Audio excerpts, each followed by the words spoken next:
Hello everyone, I hope you are doing well. आज हम लोग कुछ वोकैब वर्ड्स के बारे में बात करेंगे। आपकी जुडिशरी एग्जामिनेशंस के लिए ये वाला लेक्चर काफ़ी ज़्यादा यूज़फुल होने वाला है।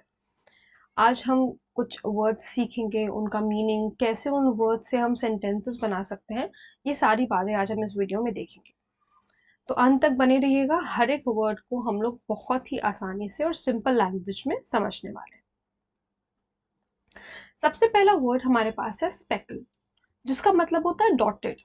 ठीक है, वर्ड इसका आप स्पेकल की जगह आप कौन सा वर्ड दूसरा यूज कर सकते हो, वो हो सकता है फ्लेक्ट या फिर मॉटल्ड। एंड इसका रिवर्स यानी कि ऑपोजिट क्या हो सकता है, प्लेन सिंपल। जैसे कोई डॉटेड ड्रेस होती है, ठीक है, जैसे मान लो कि ये एक ड्रेस है।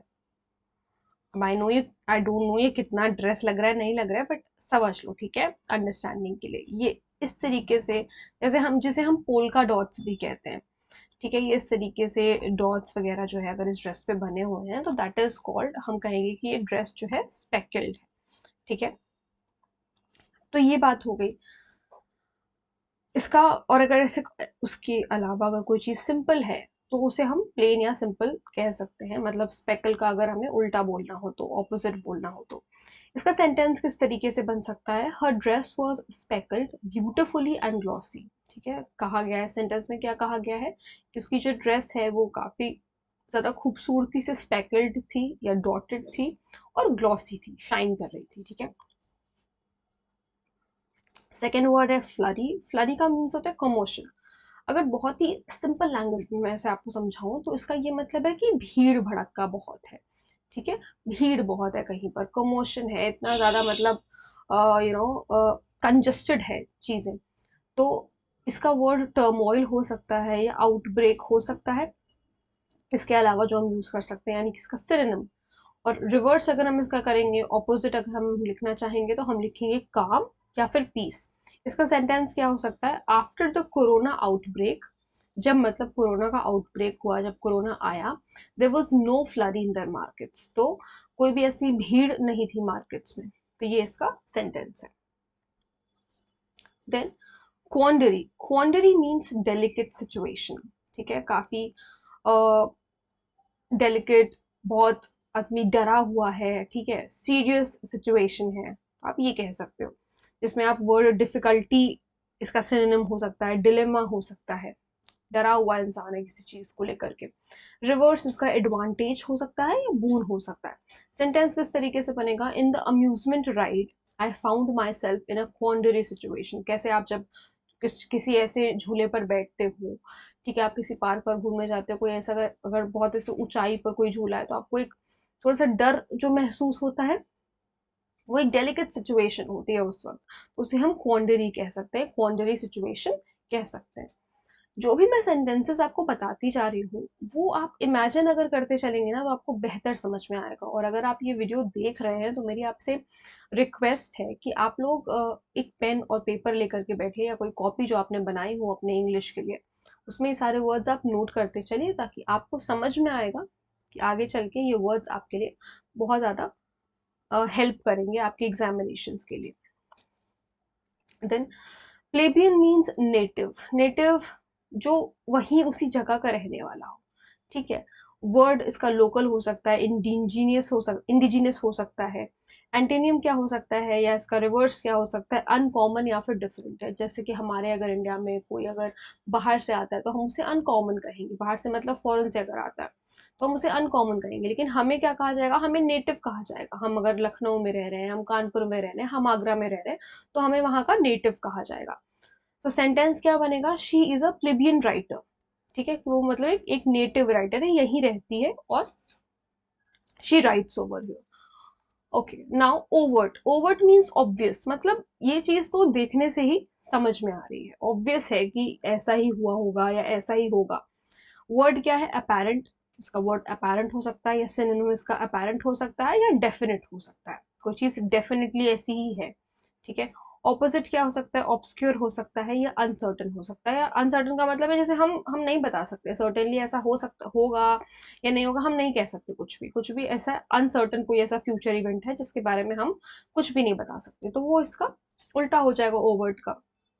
एग्जाम्पल क्या है, the person in the last smiled overtly at that woman. किसी ने कहा कि ये जो पर्सन है जो लास्ट में उसने स्माइल करी है, ऑब्वियसली ये उस वुमेन की तरफ ही करी है, ठीक है, ओवर्टली उस वुमेन की तरफ करी है।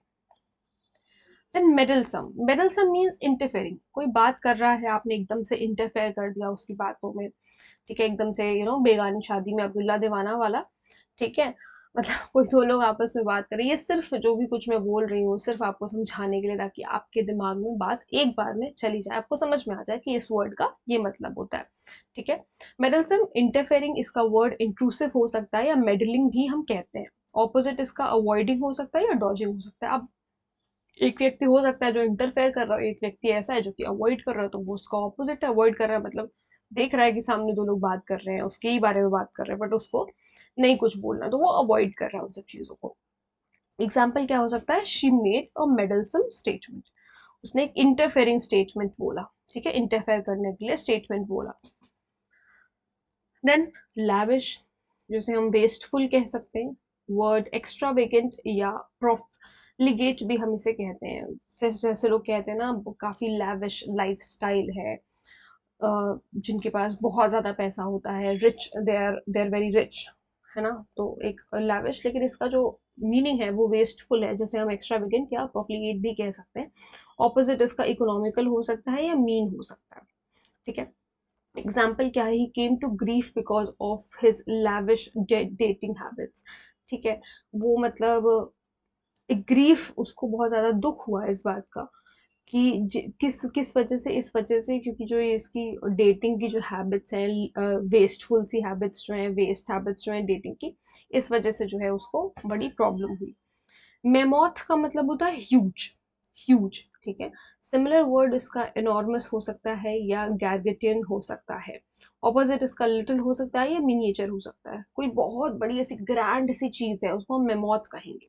Example, my mammoth program will be finalised very soon, मतलब मेरा जो ह्यूज सा प्रोग्राम जो मैं कर रहा हूँ, 1000-2000 लोग आ रहे हैं, वो बहुत जल्दी ही फाइनलाइज होना होगा, बहुत जल्दी पता चलेगा कि कब होने वाला है, ठीक है, ऐसे आप इसे याद रख सकते हो। मोडिकम मीन्स स्मॉल अमाउंट, बहुत ही छोटा अमाउंट, ठीक है। सिमिलर वर्ड इसका आउंस हो सकता है या श्रेड हो सकता है। ऑपोजिट क्या है, लॉट और होल, ठीक है, या तो खूब सारा, बहुत ज्यादा, ठीक है, पूरा, तो हम उसे लॉट होल कहते हैं, मॉडिकम का opposite. Example, there is no modicum of fact in his statement. No modicum of fact, अगर हम स्पेसिफिकली इसको समझें तो क्या समझेंगे, इसका ये मतलब है कि इस जो भी इसने स्टेटमेंट दिया है, जो भी इसने बात कही है, इसके बात में कोई तथ्य ही नहीं, मतलब काफी बेसलेस बात करी है इसने, बेसलेस स्टेटमेंट दिया है।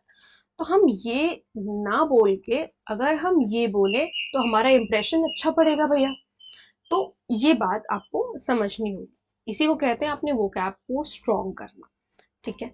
फिर है हमारे पास oblivion. Oblivion means mental blackness, कुछ समझ में नहीं आ रहा है कि मतलब क्या सही है क्या गलत है, you are mentally very drained, या आप मेंटली बहुत ज्यादा परेशान हो, ब्लैंक हो कि क्या करना चाहिए क्या नहीं करना चाहिए, not getting anything. Similar word इसका फॉरगेटफुलनेस हो सकता है या अनकॉन्शियसनेस हो सकता है। ऑपोजिट इसका अवेयरनेस होगा, आप किसी चीज को लेकर के, भाई हर एक चीज को लेकर के बहुत ज्यादा अवेयर हो, या कंसर्न होगा, you are concern for anything. Example, she was immersed in oblivion when he left. क्या मतलब है इसका, कि वो बिल्कुल एकदम मेंटल ब्लैकनेस में थी, बिल्कुल एकदम अनकॉन्शियस थी, उसको कुछ भी समझ में नहीं आ रहा था जब वो उसको छोड़ करके गया, ठीक है। तो आज के लिए हमारे पास इतने ही वर्ड्स हैं। आई होप आप लोगों को ये वीडियो अच्छी लगी होगी। आई होप आप लोगों को कुछ वर्ड्स, ये जो वर्ड्स मैंने पढ़ाए आपको समझ में आए होंगे। अगर कोई प्रॉब्लम है, कोई डाउट है, कुछ भी अगर क्वेरी है, तो आप लोग मुझसे कमेंट सेक्शन में पूछ सकते हैं। Thank you so much.